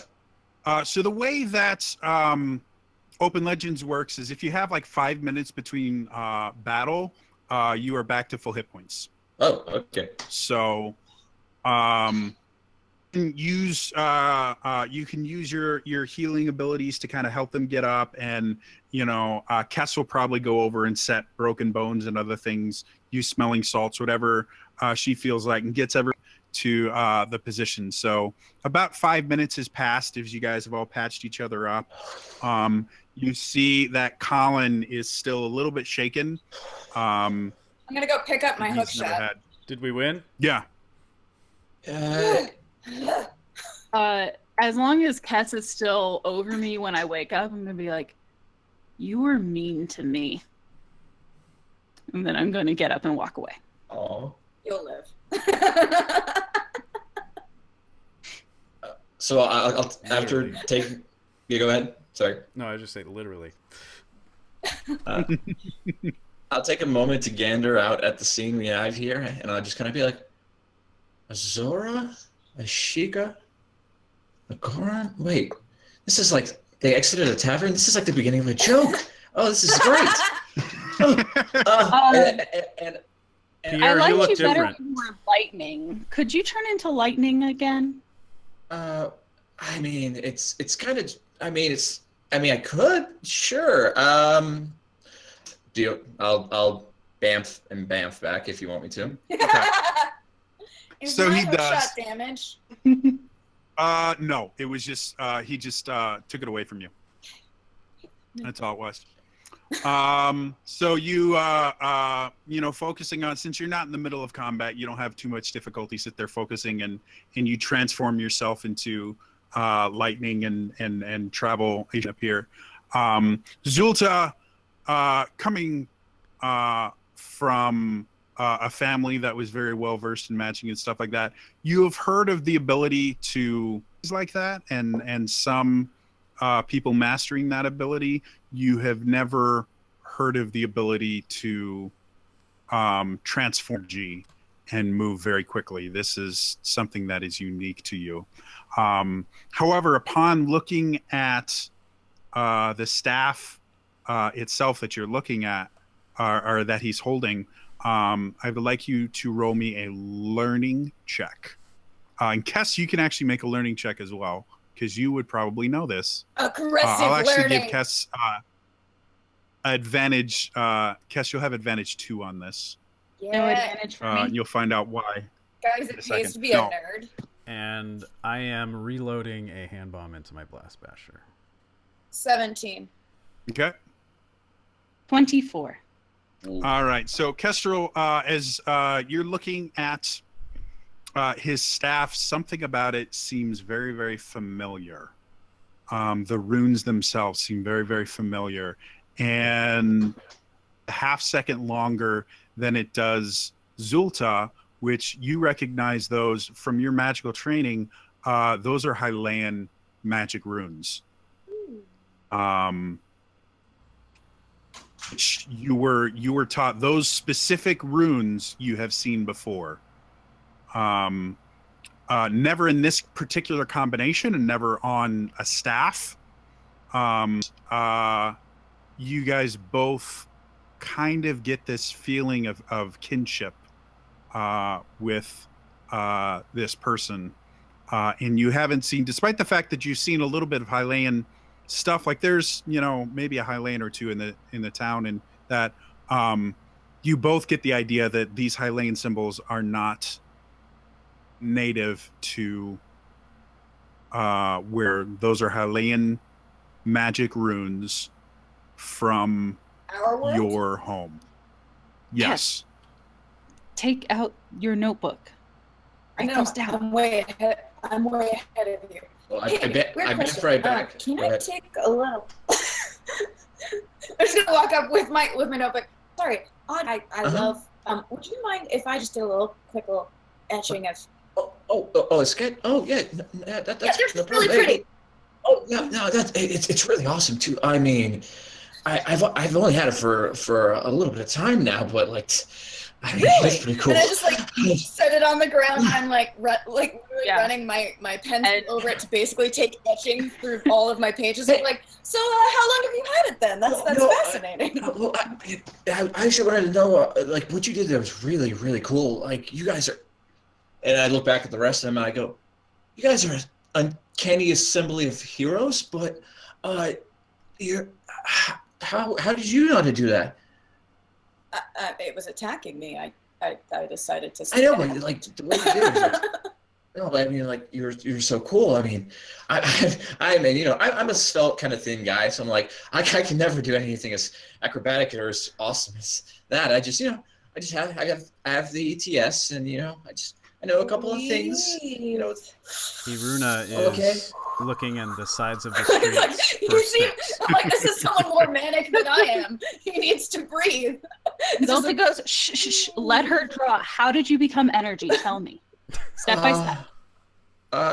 Step by step. It's kind of day by day.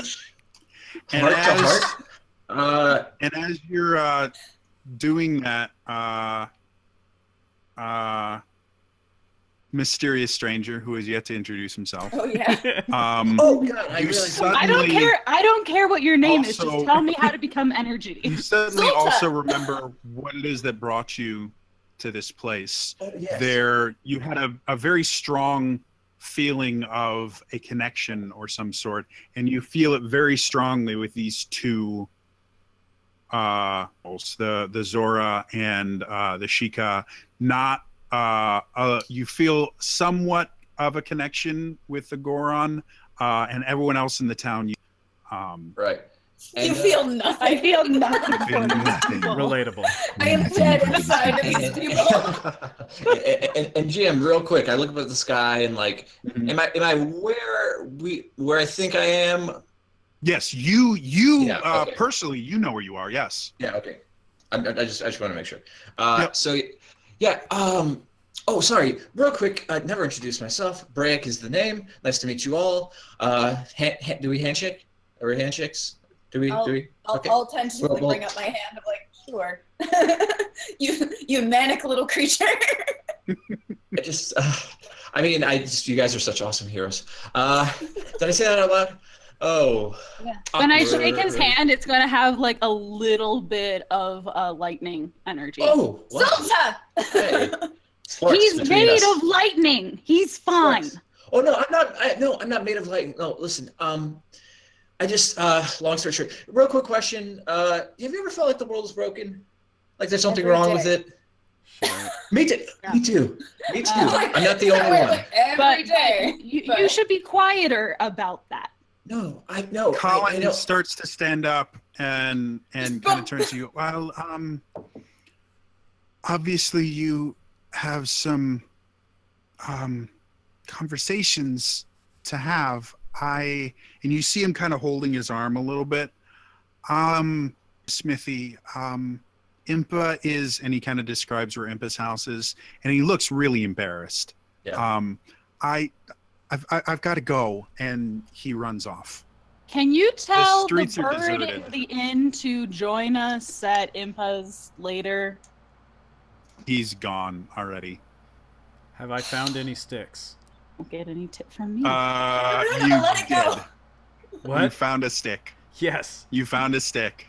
I'm excited and put it in my belt and then walk back over to Zolta and Kestrel and Mysterious Stranger, whose introduction I did not catch.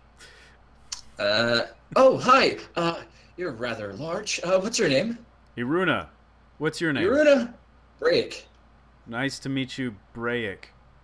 Yes, nice to meet you too, Iruna. Real quick, ask them the same question. Do you feel like the world is broken? Every day.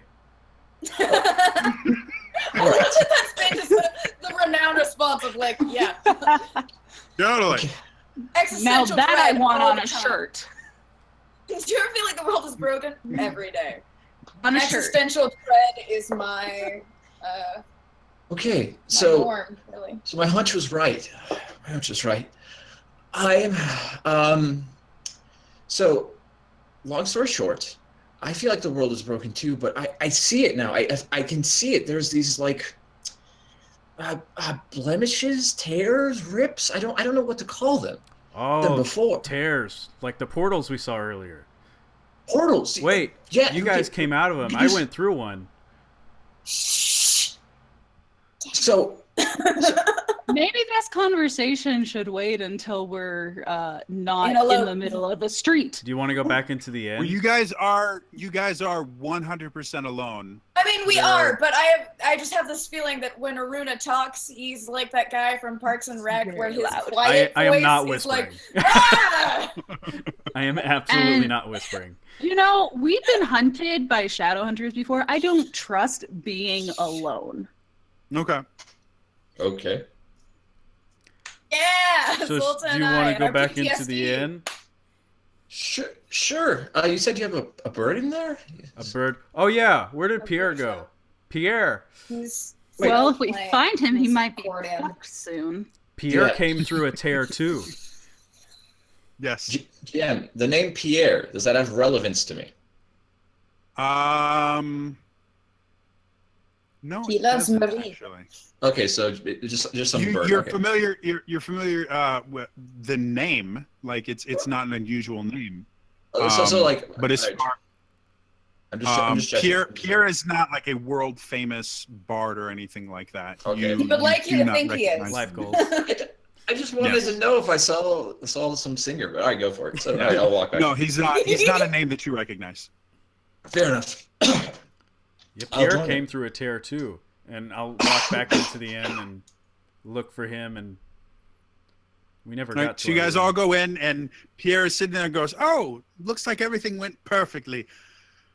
I've been," and you see a small pile of rupees at his feet. "I've been, keeping everything here calm so that we didn't have to worry about that. Mm-hmm. All of these people are safe because of my amazing singing abilities." Because Zoltan grabs a us. few of the rupees and pockets them and just glares. No, obviously, friends share. Friends share. That's exactly what we do. Friends share. Mm-hmm. Hey, He starts Pierre. scooping up the rupees before the rest of you guys can get them. Hey, Pierre. Brayak knows about the tears too. And now that I see what he actually is, right? Mm-hmm. I'll be like, my condolences for everything that happened. And now he looks worried. what? What are you talking about? Eldon, your city. My condolences. The losses are And terrible. as soon as you say that, he just steps back. He's like, "I don't know what you're talking about." What? I don't know what he's talking about either. Rito City's that way. Oh, so no. Does anyone here have any idea about what happened with the Titans in Ganon?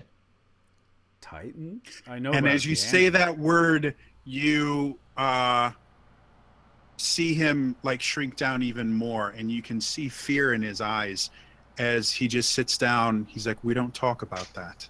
It's over. They're done with." I did not mean to insult you or anything. I'm sorry. I spoke out of turn. And I'll kind of recoil for a second. Curie, did you have something to say? This got weird. What are so Titans in what I'm assuming is both Zolta and my world? What will any of this sound familiar to us? The word Titan, Or... you've never heard it before. Okay. Like you're familiar with the word Titan. It's never referenced anything. Okay, cool. I once read a series of books that described an assault or an attack on several Titans, but nothing in the real world. Out! Get out right now! Aruna, same. I wanna turn the word Titan means nothing to you. When he said Eldon, that piqued your interest because you know Eldon, but he said the city of Eldon. Wait, did you say City of Eldon? Well, yeah. Well, what was the city? Yes. What, like Goron City, or? I don't mean to disrespect, but I feel like I've got a lot I need to explain to you all. Okay. And that is where we are going to end it for this week.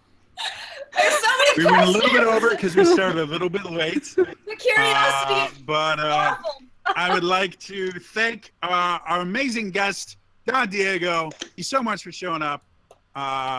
If we can, we may have him back for our next episode, just so he can finish explaining things. If he can't, I will things he was attempting to explain, and it'll be a long conversation between him and I over email.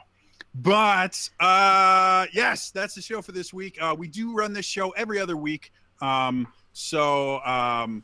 To follow us here on Twitch, they do actually have Zelda Universe has content, I think, almost every weeknight except Wednesdays. Every day, and they Wednesdays. have every day except Wednesdays. For some bizarre reason, I don't know what happens on Wednesdays. Probably something boring. Nothing happens on Wednesdays. But nothing happens on Wednesdays.